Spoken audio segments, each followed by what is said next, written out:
back to chat with Rita and Nisreen and to our video series how to ask for a raise so that you can get it. Welcome back, Rita, and good to see you again. Thank you. Happy New Year to you and to all of our colleagues out there. I'm very glad to be back, actually. Yes, thank you.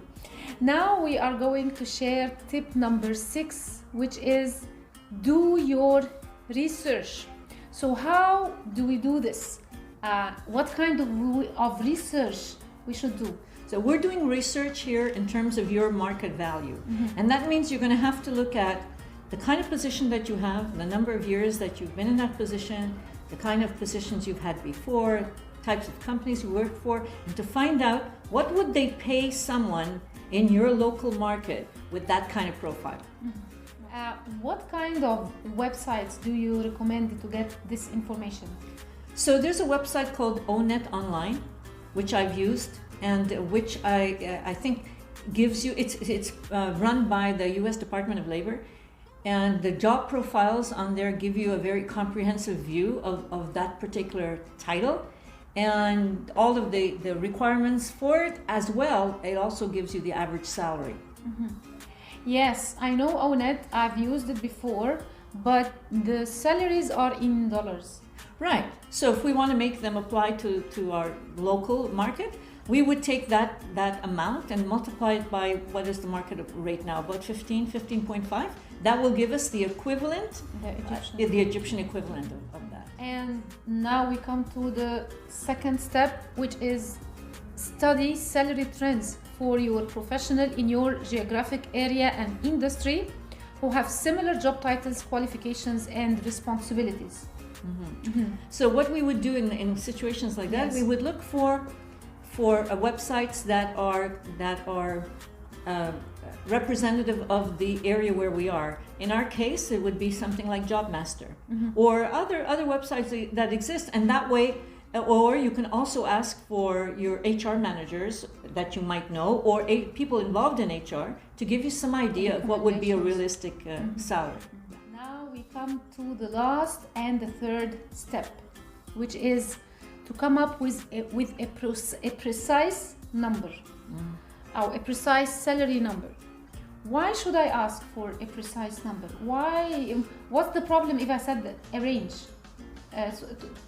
To say my salary is between. Okay, well, the studies show us that when you ask for a precise number, you actually have a better chance of getting a counter offer. Counter offer?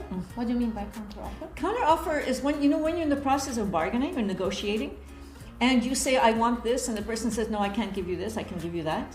So what we want to do is make sure that you come up with a realistic salary request, so that the person that you're talking, your boss in this case, would actually give you a counter offer. Say I can't offer you this, but I can offer you this, something like lower but still acceptable. Bargaining. Yeah. If your boss asks you about a number, it's better to tell him, or it's better to put a specific number in your mind. For example, instead of saying my annual salary between 180 and 200,000 pounds, it's better to say, for example, the specific number 192,000 pounds annually.